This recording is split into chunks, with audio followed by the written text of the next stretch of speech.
Because the director is ultimately responsible for all creative decisions, you'll need the best input from your team.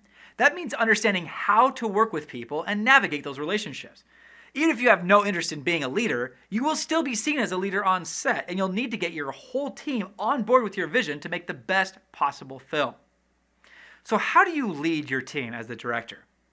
Well, this entire chapter will have more specific pointers for you, but overall, I think being able to offer criticism tactfully makes a big difference. I'm often working on film sets, not as a director, but in another role.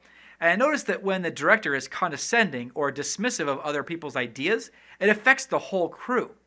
When you embarrass someone for sharing their opinions with you, then it creates a culture where people are more cautious about sharing creative ideas in general. And as a director, you can't have that. You need all the suggestions, all the creativity. So to me, creating an atmosphere where people feel comfortable sharing is extremely important. But on the other hand, I think when we made The Assurance, I was trying so hard to make everyone feel that their opinions mattered that I often said stuff like, "Great job," or "Thanks so much," all the time, constantly. Nice work, everybody. I liked everything, guys. I thought it was really good. You guys are doing a great job. Thank you so much. Okay, good job. And I think it ended up sounding generic and insincere after a while.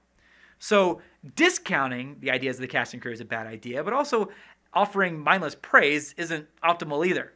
I've since learned that the real way to show respect to someone else's ideas is to be honest, specific, and sensitive about how you feel about it. If the idea doesn't work for you, perhaps explain why.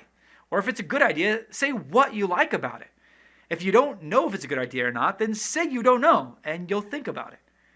And speaking of not being sure of things, cast and crew seem to absolutely hate when directors can't make up their minds. I don't know if this is completely fair because directors have millions of little decisions to make all the time, and often those little decisions have a big impact.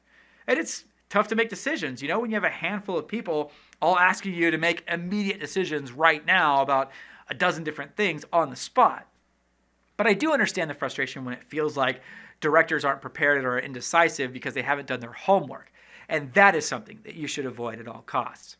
You should know what should happen on a story level and what the tone feels like for every scene.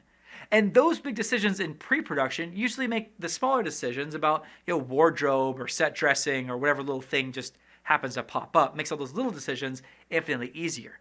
So know the script. See the whole movie played out in your mind over and over in pre-production so that when there are unexpected changes in production, you're ready to make the decisions that you need to. Because when you're on set and you have to make snap decisions, everyone is paralyzed and just wasting their time until you decide which direction to go in. I also think it's important to take advantage of your first AD or first assistant director.